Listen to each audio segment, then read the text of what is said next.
Let's talk about Bruno for a minute. Bruno, here. yeah, I'm sorry. Bruno. That would have been perfect for Bruno, but he still was not happy with the positioning of the genre and the product from WWE. You know, Bruno still had issues that were deep rooted and so forth. And so, as we will see as we go forward, it was wasn't time, Conrad. He wasn't ready to do that yet. And eventually, through Triple H's, I had a meeting with Bruno in Pittsburgh about this.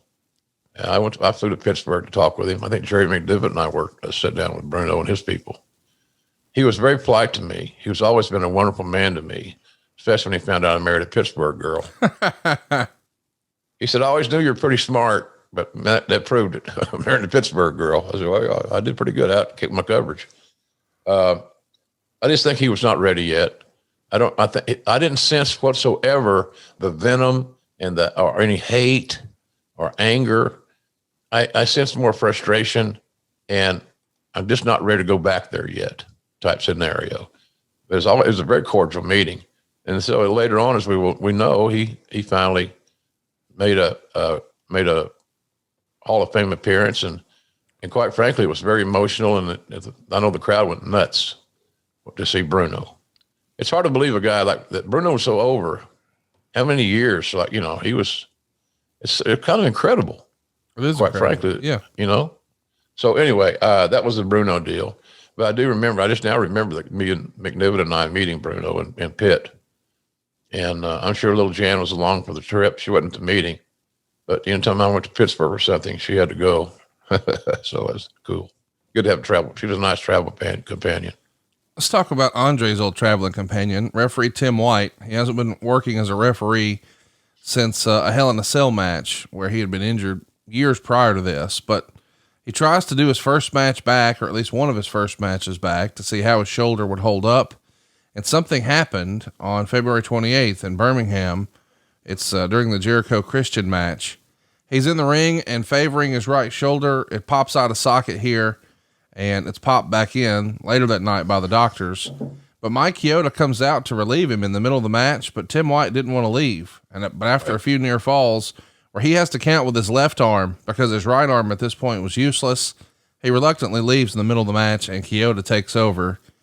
This is a tough end for a guy who is pretty well universally loved in the wrestling business. Mm-hmm. What do you remember about this? Well, it was unfortunate as hell because Timmy was really looking forward to returning. And of course, you return it to Garden, and the site of many of his triumphs and his matches that he called as his career progressed in WWE.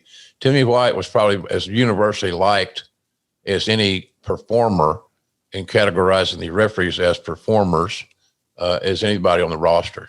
He just was a stand-up guy, and make no mistake about it. Of course, the former proprietor of the Friendly Tap was not. He was a man's man, and I have all the respect in the world for Timmy.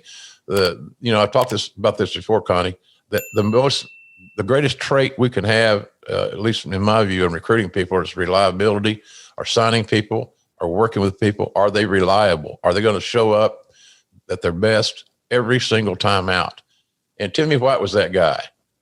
Always reliable. He babysat Andre for years, drove him around in that van, the boss. They had a wonderful relationship. And a lot of Andre's success, or keeping him somewhat grounded and focused, was due to Timmy White. Yeah, he was one of the greats, man. You hate to see a guy's career finish like this. Let's talk about Jeff Hardy. Meltzer would write, at this point, there's no plans for Jeff to return. As noted, his name was brought up a couple of months ago as being a last-minute surprise entrant in the Cruiserweight Battle Royal for WrestleMania. The explanation given as to why it didn't happen is that Jeff is hard-headed. His departure from the company was originally because he failed 2 drug tests and he was asked to go into rehab and refused. Since his departure, he still hasn't gone into rehab. This is something that Jeff has struggled with for a long time. You, of course, were running talent relations for a good portion of his run with the company. What do you remember about his circumstance here in 04? Was it quote unquote hard-headedness that kept him from returning? Total denial.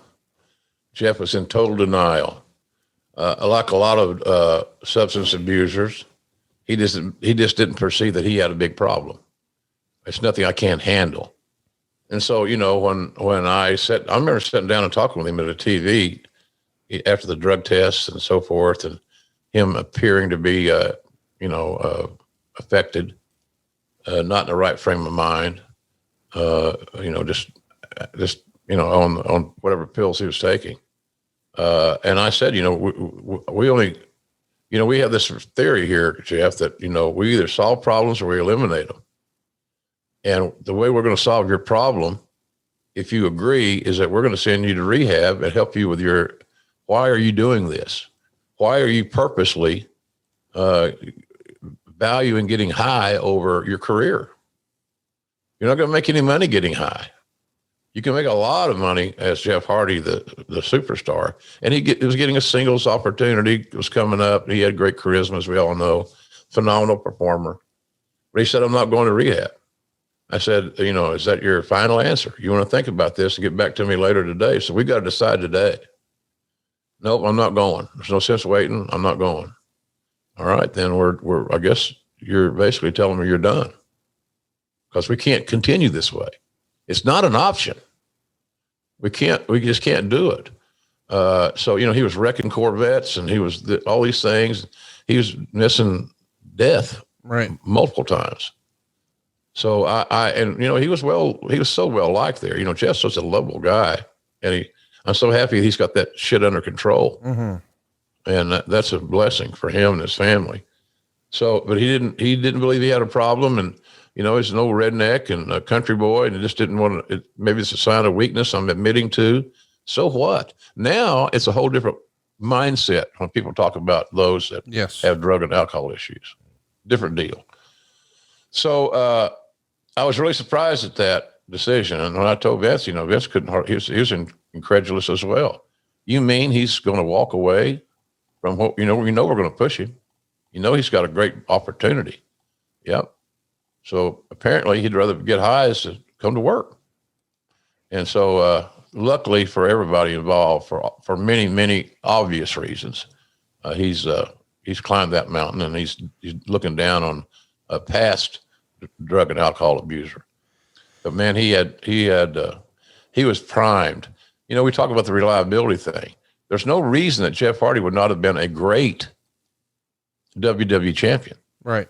Or any title. But he just wasn't reliable.